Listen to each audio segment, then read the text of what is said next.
Good morning, Bitcoiners. I hope you're doing well. I'm loving my life. Who could complain? Who could complain on a day like today? Not me. Not me. No way I'm complaining. Things are going too great. Except for I wasn't able to figure out. I'm trying to figure out how to do the old, like this screen share. I think I just figured it out. It was never letting me do. It was never letting me do. Oh, what did I just do? I think I did it. 1 second. Maybe I didn't. What's going on here? What's going on here? Yeah, anyway. Good morning. Greetings and salutations. Yeah, I'm trying to do a bit of the screen share stuff, but it turns out, well, I figured it out anyway. I can't do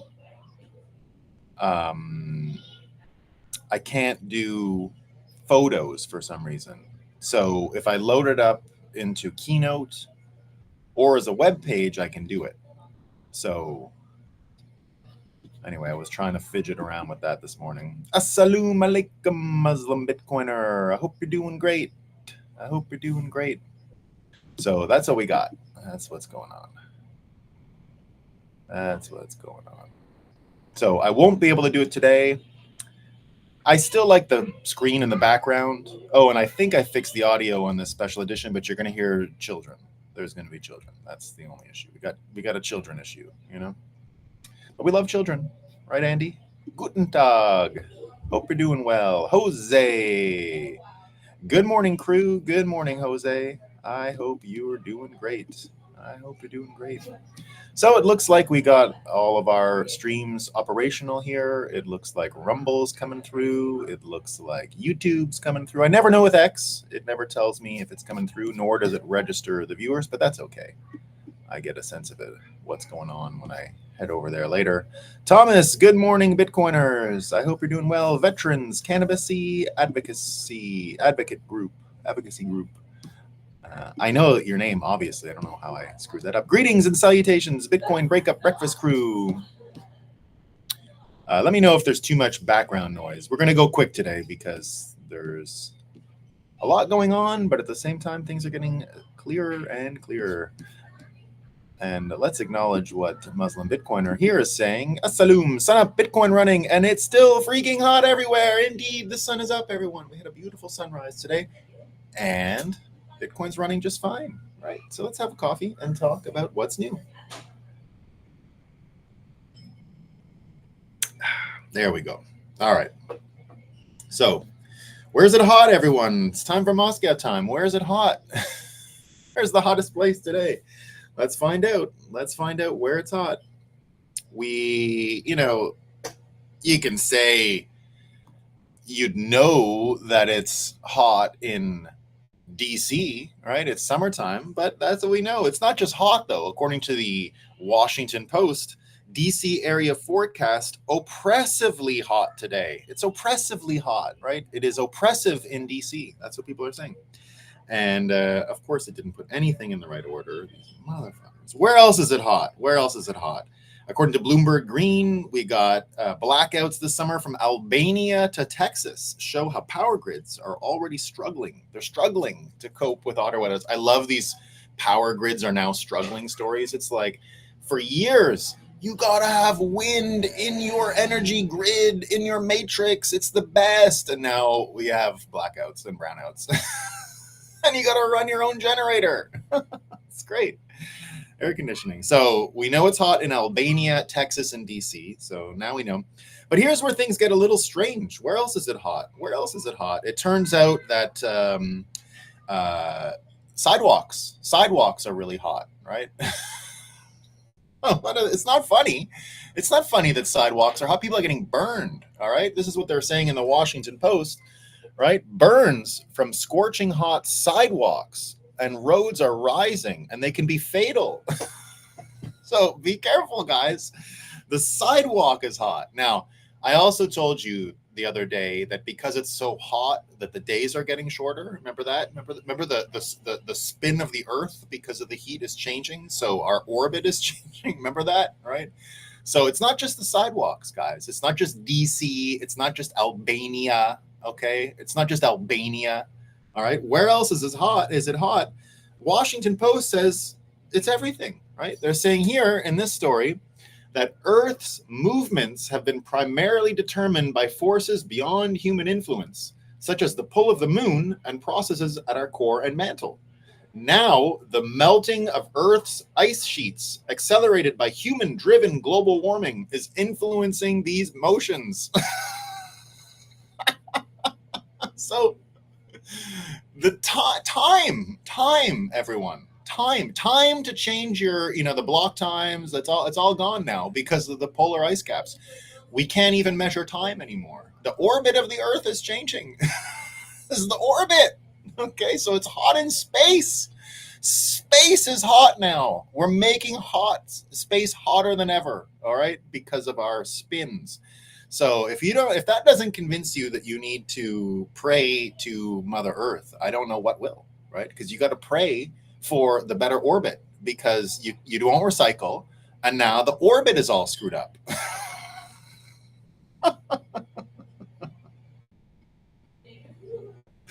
It's so good. It's so good. Where else is it hot? Where else is it hot? This is what they've let us know for sure. For sure, it's not hot at the Republican National Convention, right? It's not hot in Milwaukee, apparently. At the Republican National Convention, climate change isn't a problem. It's not a problem. It's not. If you're in Milwaukee, everyone, it's not hot. That's what I'm told. I'm told Milwaukee's just fine today, right? It's totally fine. So there you go. Now, where it might not be hot in DC, where J.D. Vance received the nomination yesterday, we'll talk about that more. We also know that, of course, we're talking about the Trump situation over at, he showed up at the thing last night, right? He, for the first time ever, he looked a little old. I don't know if he looked good, but he looked a little old, I thought. I'd never seen him age in the role, but I guess it took losing an ear to look a little old in his case. But here's what's going on over there. They've got, still some stories about the assassination bid. So they're wondering over at Sky News, nothing justifies an assassination bid. But did Trump play a part in changing the rules of engagement, they asked? Did he ask for this? Of course he did, right? Of course. We got more. We've got the New York Times saying Republicans place shooting in Trump's narrative of persecution. It's his narrative. It's his narrative, everyone. It's his narrative. And did you see that Forbes had to remove? This is the first time it's ever happened, I think. The first time ever a Moscow Time article got removed. I don't think it's ever happened before. And it was a Moscow Time edition from yesterday. We had, will surviving gunfire be Donald Trump's next appeal to black voters? So that got erased. That got taken off. But, right? So that's pretty good. That was pretty good. Now we got some more stuff happening, right? So Joe Biden did an interview on NBC yesterday to sort of dovetail with what's going on. It didn't go very well, right? He was there with Lester Holt, right? Who's normally in the bag. It's an NBC thing. And but why did it, was it Biden's age and because he forgot names? Was it Lester pushing him too much on explaining why he's been calling for violence? He did a little bit to try to explain himself with the put bullseye on Trump. So he did a little bit to explain himself there, but that's not where they got him. You know where they got him? When he was talking about the Secret Service, right? So he's talking about the Secret Service, and guess what he did? This is all over the news today in the NPC world. He misgendered the head of the Secret Service. He called the woman, the woman who was there, right? The woman, he called her a him. Right, so the news is out there, right? It's saying what happened here. What happened here? The misgendering happened, right? Let me see my misgendering quote. Did I not get a headline that showed the misgendering and what a serious offense it was? right? We have a serious misgendering offense here. Where the heck did I put it? I'm sure there was a misgendering one. Anyway, they excuse the misgendering away, and I'll show you how they excuse it away. Well, I guess I did. Oh, yeah, here it is. Biden's him gaffe. Misgendering Secret Service director. Oh, that's in there, right? The misgendering gaffe. But they give us a bit of context here, right? They're saying all these things that he's been having trouble with, Joe Biden. You know, he misgendered the Secret Service yesterday. Well, they let us know here that slip-ups like this, right? Slip-ups like Joe Biden's misnaming of Trump and Harris are common and usually caused, everyone, by a lack of sleep. He's tired. He's just tired. It's okay. He's tired. Joe needs a nap. He's tired, right? He's tired. So that's good. Now, it looks like lots of people are tired. What did they say in the Wall Street Journal yesterday, right? What were they saying in the Wall Street Journal about the Trump assassination and J.D. Vance getting the nomination and everything that's going on? What did they say in the Wall Street Journal, right? They said, I'm tired. I'm done. They're just like Joe. They're tired. They're done. Nation faces exhaustion and division after Trump assassination attempt. Is that what you're feeling? That's our Moscow time for today, everyone.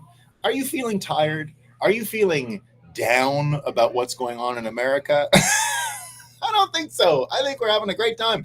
And J.D. Vance is now the vice presidential candidate, which I think is a good pick. I've been a J.D. Vance fan from the very beginning. If you go back to the 2022 midterm show that I hosted for Bitcoin Magazine, you'll see this was just at the dawn of the SBF era. We're like a day or two before the SBF thing. So this was in 2022, and we did a night show with P and Q when they used to host Bitcoin Magazine Live. And so I came on the show, and we did an election special, and I did a whole thing. I had a map. Let me see if I have the map here. I'll bring up the map. I think I have it in my old whiteboards. I'm going to try to share a thing with you right now and see how it goes. I'll see if I can do some of these sharings from time to time. Do I not have it? Yeah, there it is. So this is one that I made for the 20.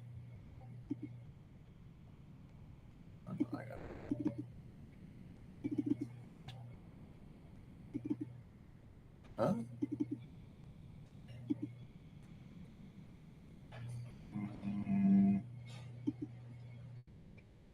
I don't know why it's not letting me look it up as a.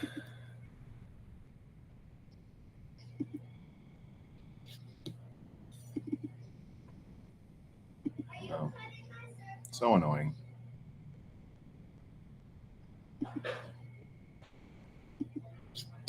No, it's not going to work. What a pain in the butt. Or maybe it will if I do entire screen and then move it over. Nah, I'm not going to do this. All right. So I've got a map that I made. It was my whiteboard for the night of the 2022 midterms where J.D. Vance got first elected. So I put him on my, I made a map of all the things to watch for Bitcoin in the 2022 election, and he was one of the focuses. I knew he was a Bitcoiner back then. I knew he was one of the VCs behind Rumble, which was very appealing to me, right? I loved the Rumble play. So we're sitting here on Rumble, and we're on YouTube and X as well. Like and subscribe and do all those fun things.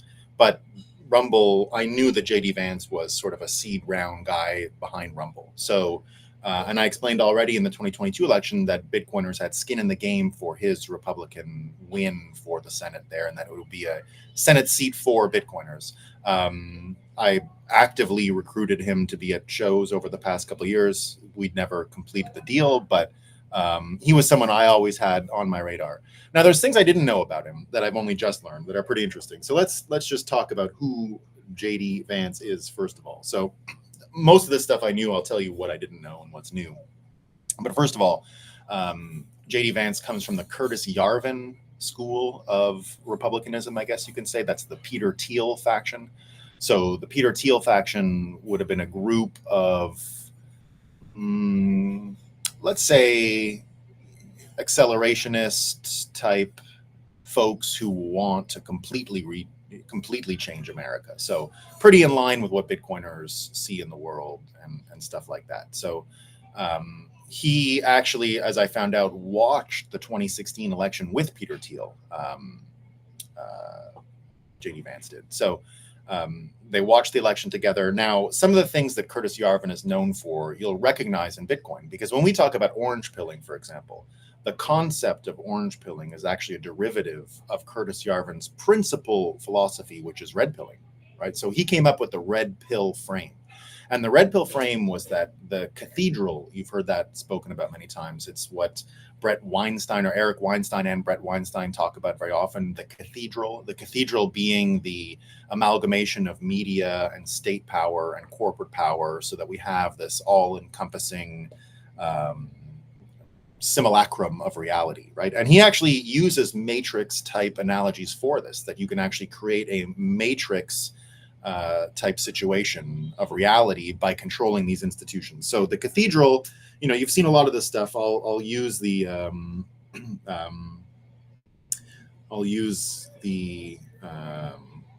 Wikipedia article here on the Dark Enlightenment. That's a big part of it, right? The Dark Enlightenment is sort of what people have coined this movement, but it's its own frame. Dark is always sort of a bad word that you can use your imagination to fill in the blanks with. So probably not necessarily by design, but they've embraced it, right? So this is what he believes: that real political power in the United States is held by something he calls the cathedral, an amalgam of universities and the mainstream press. According to him, a so-called Brahmin social class dominates American society, preaching progressive values to the masses. Yarvin and the Dark Enlightenment movement assert that the cathedral's commitment to equality and justice erodes social order. So drawing on computer metaphors, Yarvin contends that society needs a hard reset or rebooting. So that's exactly this hard reset, and the rebooting is exactly what Bitcoiners talk about when we talk about hyper-Bitcoinization. It's what I talk about when I talk about the subconscious aspects of all this. You saw Elon Musk yesterday talking about how truth, the need for truth, is so great because it actually stitches together our collective unconscious, and that our collective unconscious, without a strong access to truth, will turn into what we see here, this complete division and complete craziness and insanity that you see at a societal level in America right now. So the Dark Enlightenment is really about a hard reset, in some ways hyper-Bitcoinization, right? So I've been saying for a long time, if you look at my book, The Bitcoiner's Guide to NPC Management, that simulacrum that I'm talking about, this sort of reality that comes from the matrix type collusion of private industry, mass media, and government, that cocktail has created a situation where people's fears and wants, reality, right, that the number one motivating factor in their own thoughts and minds, when that thing is controlled, you can actually determine a person's thoughts. You can get into their you get root access to their subconscious, and you can actually determine what societies are afraid of at a national level, at a continental level, at a global scale. So you're able to push these buttons and control these levers very easily. So when he talks about a hard reset, that's exactly what we're talking about in Bitcoin. We're talking about a reboot of society using money, right? Money being the thing that ties everyone together. You can use money to actually reset people's fears and wants and start fresh, right? So that's often what we're talking about here. So he calls it the new architectures of exit, right? And that's the architecture of exit. I talk often about the architecture of deceit. The architecture of deceit is this simulacrum that we talk about all the time. It's why we do Moscow time every day. It's why we're always reminding everyone that this stuff is manufactured, right? So if you contrast that, the architecture of deceit can be easily contrasted with the architecture of exit, right? So myself as a Bitcoiner, I would say, even as a Trumper, I trace my own roots back to that Peter Thiel type movement in 2015. I didn't need Peter Thiel to get into Trump.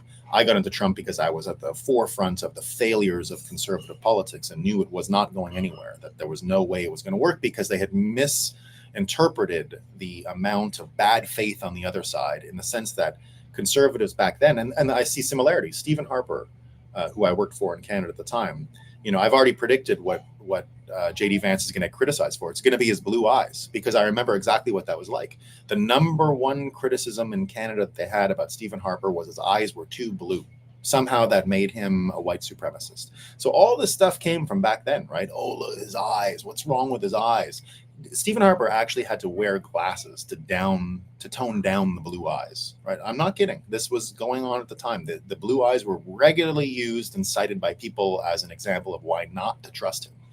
And so JD Vance is going to obviously head down the same road. I'm telling you right now, you're going to hear stories about his eyes, and that's why people like him, right? That's why the white supremacists like him. So one day in Moscow time, I'm going to find that story. It's going to come. You'll see. There'll be some story, because I saw it with Stephen Harper all the time. There'll be some story that's like that. So I worked for these people, and Stephen Harper, who's become a Bitcoiner, whose son is going to be speaking at Bitcoin 2024. I've mentioned this story many times. I remember his kid when he was just a little fella, 8 years old or something like that, on the lawn of the Prime Minister's residence, and throwing the football with them and stuff like that. Now he's a derivatives trader for Luxor, so a pretty interesting kid. And he's helped sort of orange pill his dad, right? Now, going back to red pilling and orange pilling, that comes from Curtis Yarvin, that comes from this whole JD Vance school.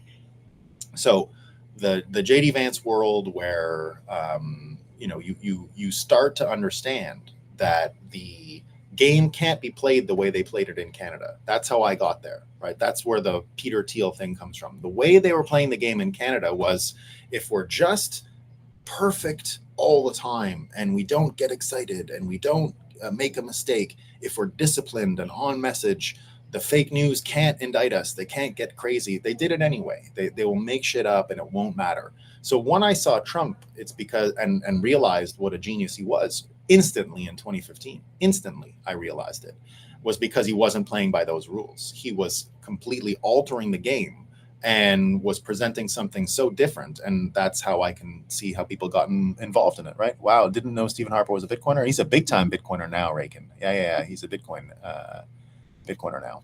Look up his kid. Look up Ben Harper and Luxor, and you'll see him. He'll be on our agenda. And I've spoken to Ben about his dad. And so if you look at Poliver in Canada, Poliver was the press secretary for Harper for years. Not press secretary, the parliamentary secretary, which means when the prime minister, so in our system in Canada, the leader is also a congressman. That's the difference between British Parliament and something the Americans didn't copy. You have a president in America, an executive branch person who's directly elected. That does not exist in the parliamentary system. There is an executive, but they're chosen from amongst the congressmen of the leading party. A little bit like how you choose the speaker. So if America was Canada, Nancy Pelosi would have been the prime minister in the last administration. So that's how it works. And you can switch leaders without having an election for that reason. They have to go back to the polls after. They can't just take over and lead forever, right? There's a guarantee of an election in Canada every 5 years, but they can happen at any time depending on the whims of the leader. So it's not quite as predictable as the American system. But the point is, when you had these changes already back then, and you had Harper and these folks, Poliver was the guy who spoke for Harper in Parliament when Harper wasn't there, because he's not a congressman like any other. He doesn't have to show up in Parliament, in Congress, the same way a normal congressman has to come. He doesn't have to vote on everything. He's allowed to not show up. He's allowed to miss sessions all the time, and there's no attendance requirements. The whip will make attendance requirements for normal congressmen in Canada. We call them members of Parliament. But Poliver was very close to Harper because he was the one who spoke for Harper when Harper wasn't there. So if you'd ask a question to the prime minister, you're not allowed to ask people directly questions in the parliamentary system. You ask the speaker, who then gives the floor to the person who will ask the question, right? So you'll say, Mr. Speaker, can you ask this person to tell me, even though you're right across from each other. So what you do is, Mr. Speaker, can you say to the parliamentary secretary for the prime minister why he doesn't have an answer to the heat problem in wherever? And so he had that job.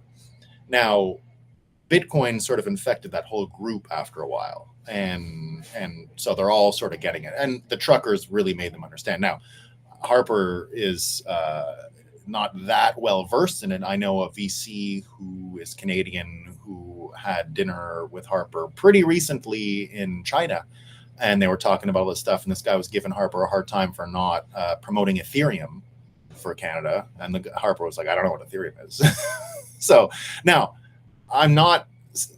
That's probably a good thing. All right, I'm not here to promote Ethereum at all, but that he didn't know about it makes me believe he doesn't really understand Bitcoin either. You kind of have to hate. You kind of have to hate Ethereum to show me that you understand Bitcoin. I don't mean hate. That's the wrong word. You have to understand Ethereum to understand what's great about Bitcoin. I believe that. I think you have to be able to see the contrast. You can't learn about Bitcoin without really understanding Ethereum first. Otherwise, you'll fall for the tricks of Ethereum, right? So you got to understand that thing. But anyway, he doesn't need to be at that level. His kid is at that level. His kid is at that level and is teaching him a lot. His kid is a maxi type psycho, right? The kind we like. So, so more about Vance, right? We got the Dark Enlightenment. Oh, let's talk quickly about just because I was already on the subject of Canada, you're going to hear a lot of the stuff about he's untrustworthy, JD Vance, because what are all these family connections that he has? How did he go to Yale Law School with Vivek? So there's these weird things where JD Vance's wife is friends with Vivek's family. They're family friends. And he actually named one of his kids Vivek. So JD Vance went to law school with Vivek. He named a son Vivek. And, there's all these rumors. Vivek was with, what's his name, when they were young people, Buttigieg, and they were doing some election thing. And people have said, oh, they're deep state people. Let me tell you, Ohio is not even close to as big as Canada, right? It's much smaller than Canada. This one's coming in again, huh? You little bugger. I just need to get time. Oh, my goodness. Oh, my goodness. Okay. Sorry, guys. So, but all these coincidences, like what's the population of Ohio? Let me just see. I don't know the population of Ohio off the top of my head, but it can't be more than 20 million. It's got to be like 10 million maybe, right? What's the population? The population of Ohio is, so 12 million, give or take, 12 million. So about the size of the province of Ontario, let's say, right? It's about the province. Yeah, she did.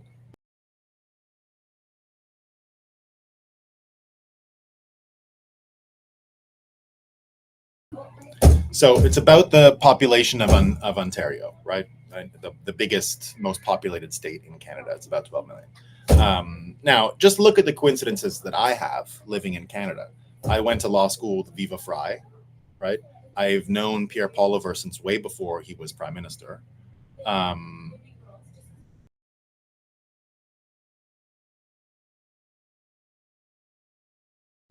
So I know all these people.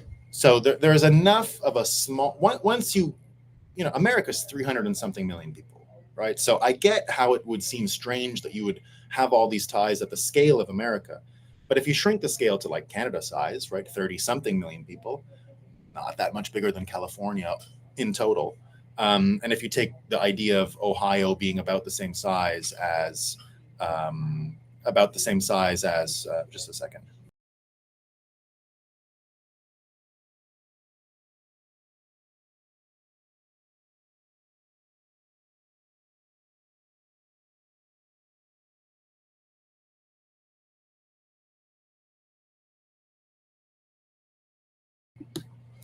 So, I know all of these people. I went to law school at Viva Frei. I was hanging out with Pierre Poilievre just as he was nominated to Congress. I've known his wife for years. I had a colleague who was always chasing his wife around Parliament before they knew each other, right? So I know his wife worked on the Bitcoin report with me years ago. She's a Bitcoiner. So all these connections are possible, if, for example, the same thing happened in Canada where Viva Frei has ran for election, I've ran for election before, if we all ended up on the same team, which is not out of the realm of possibility, people would say the same thing about us as JD Vance and Vivek, right? So it's not so uncommon, especially when you're dealing with those numbers. So I don't worry about any of those, like why was he friends with Vivek early? That's all stupid, right? Don't worry about any of that stuff. I don't worry about it. Maybe I'm wrong. maybe, but I don't think so. So there you go. So dark enlightenment, but the difference though that it does make having this guy and this Curtis Yarvin constituency involved, right? What it really means is that the old Republican Party is finally completely 100% dead. The Paul Ryan, Mike Pence, scumbag version of the Republican Party. The same people, as I said, when he won, when Donald Trump first announced, and I heard it live on the radio, the Mexican rapist speech coming down from the golden escalator.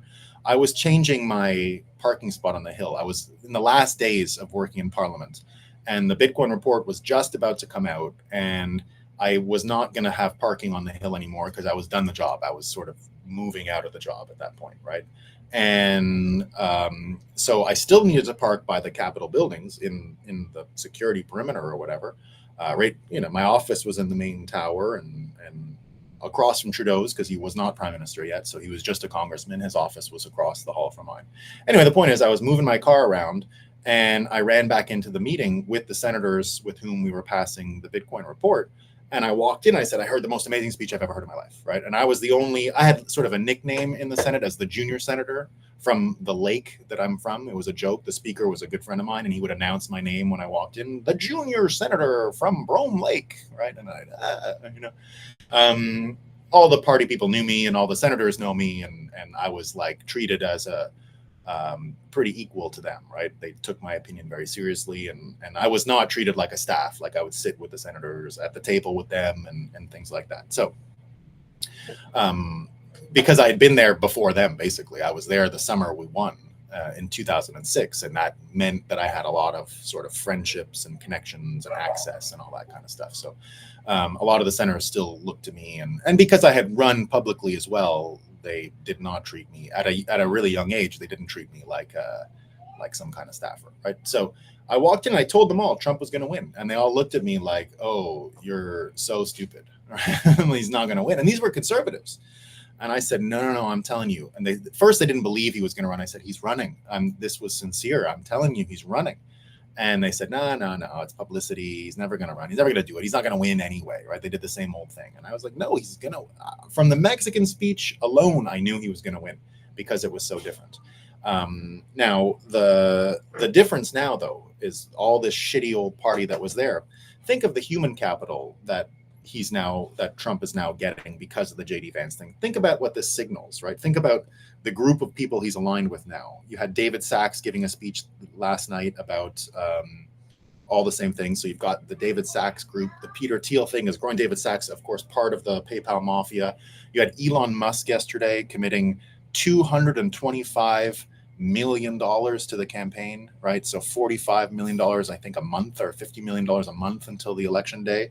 So you're starting to see more and more of these people come through, right? And you're starting to see the constituency that he's cultivating here get together. So you can see Christopher Rufo saying exactly this. He says, the difference between Trump 2016 and Trump 2024 is that there is now an emerging right-wing counter-elite with sufficient knowledge, wealth, power, and prestige. How often do I talk about prestige, right?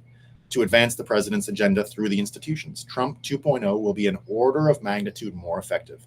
He's got the Bitcoiners now, and the prestige thing was everything. The prestige changing to who's rich, who do you consider smart, capable, active, all these things. Is it the credentialists, or is it actually now the Bitcoiners? I think Trump is putting his lot in with the Bitcoiners, with these types of people, right? Don't forget, JD Vance is like a crypto VC. He's like one of these guys, right?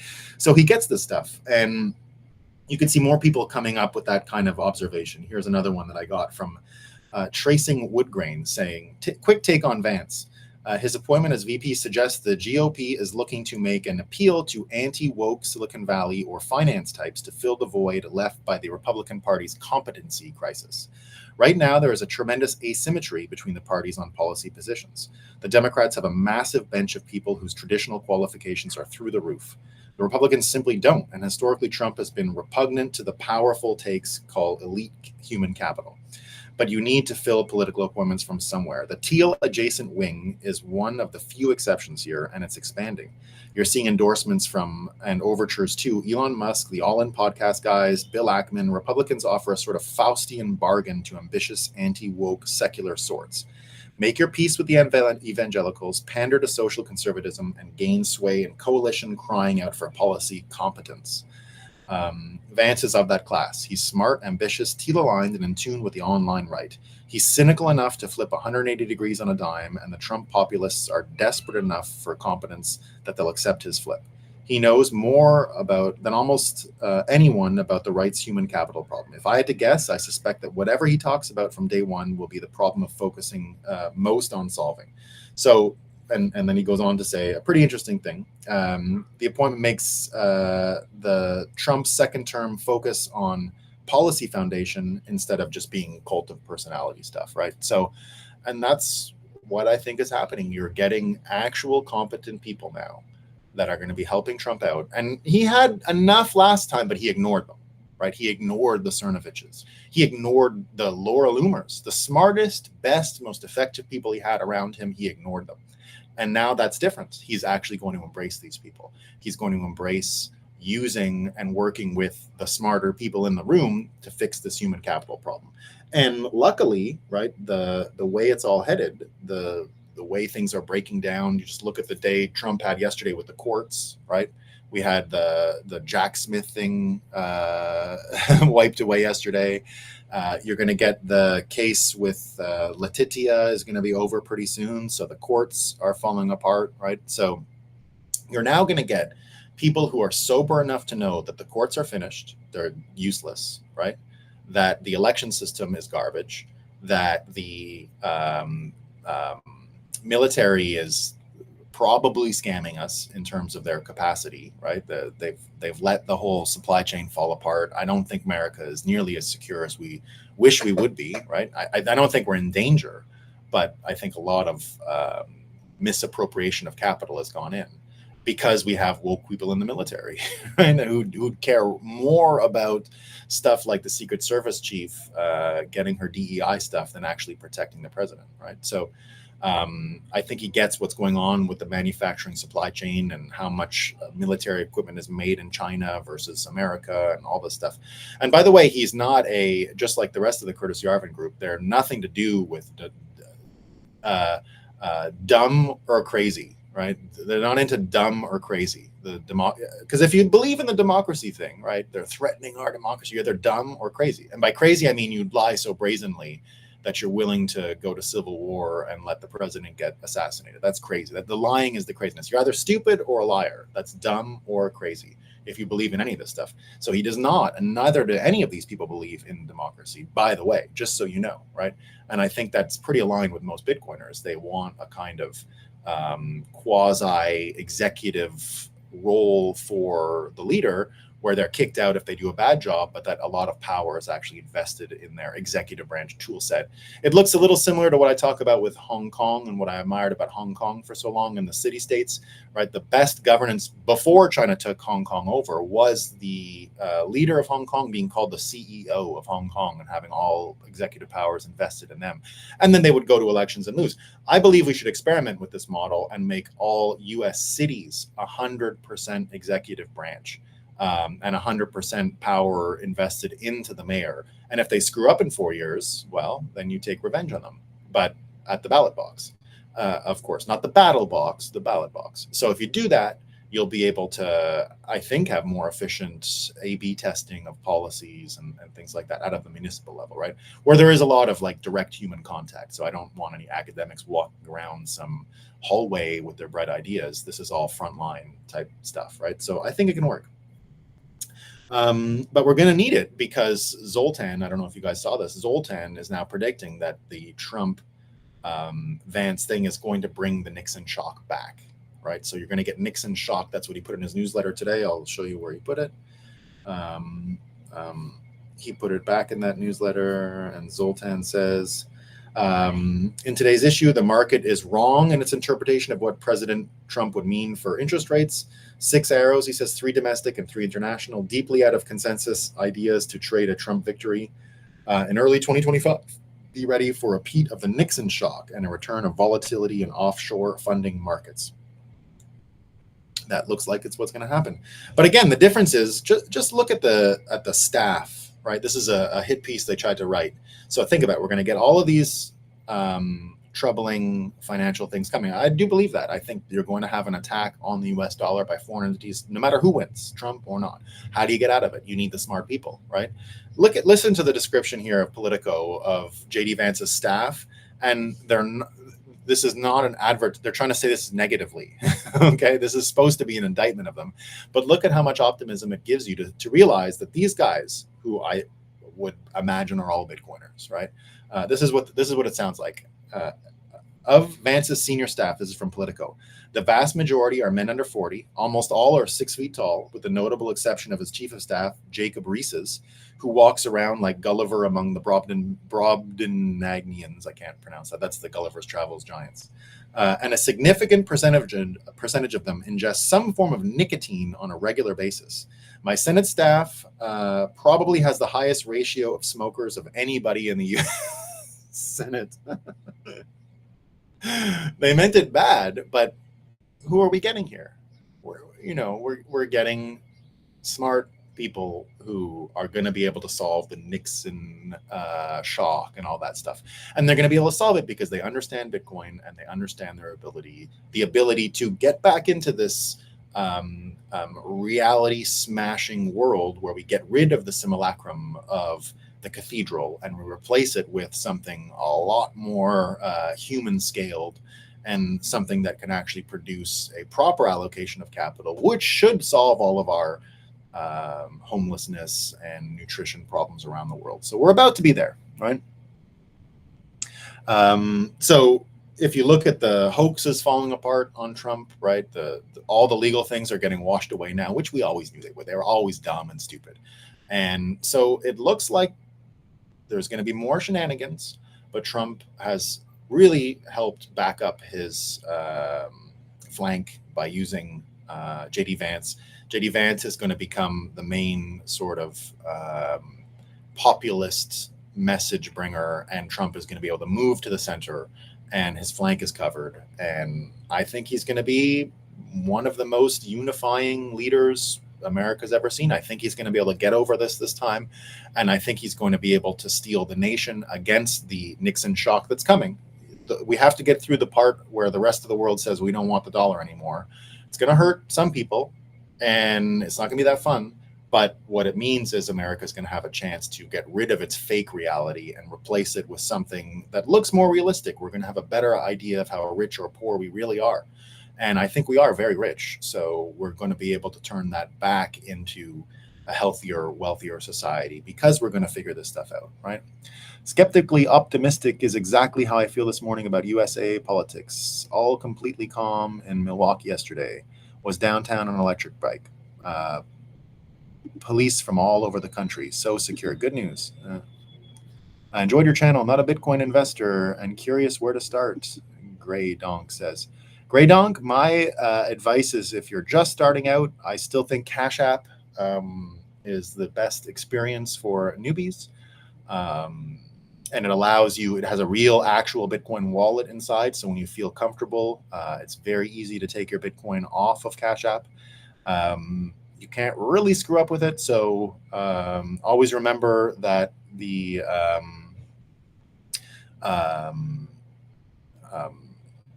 always remember that you need a real Bitcoin wallet inside of the thing if you're going to start out with using the custody of another party. And then always remember, most Bitcoiners just use it as a savings instrument. So there's no tricks here, right? It's just dollar cost averaging, it's called. So Grey Dunk, welcome to the Breakup. Welcome to Bitcoin. And I hope you have a great time with it. You've found a wonderful community that loves freedom and individual sovereignty. And we're here to watch the political order change. And River for noobs too. Yes, River is very good, Sergio. Thank you for that. Yes, indeed. River is very, very good. One of the most interesting things about the assassination attempt is whatever come after don't really matter. There is no data. There's no data about anything. It's so true. I just have a good feeling. Yeah, I did feel that. It feels like there's evil out there, right? We know there is evil, actual evil. But there's also good, and we see it working. It's very obvious. Everyday Walking with Christ says we love kids. Yeah, no problem. Love the little guys. Thanks, Lightning Bend. Vitalik is a scammer. Raken 333. Yeah, we're not huge fans. His project before ETH was to build a quantum computer using a network of traditional computers. He scammed money from investors. Yeah, I'm not. Look, he is definitely that, but I wouldn't go so far as to say. It's like you remember when the fake news used to give Trump a hard time for losing people's money, in the first election. It was, oh, Trump, you took people's money and it got wasted on casinos and buildings. And he's like, these were not like, this is not people's pensions I was taking. These are sharks. These are people who understood risk and were willing to risk money. And so, I mean, he took money from people. He was probably 17 years old. He started Bitcoin Magazine at the same time, right? I mean, I don't think he's a criminal, a scammer. Yeah. I mean, that I go with, all right. But I don't have some vindictive feeling against the guy that he needs to go to jail for all he's done, right? I don't care about that stuff.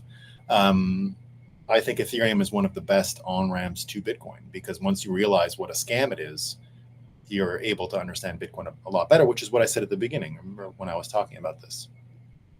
So there you go. That's what we got going on.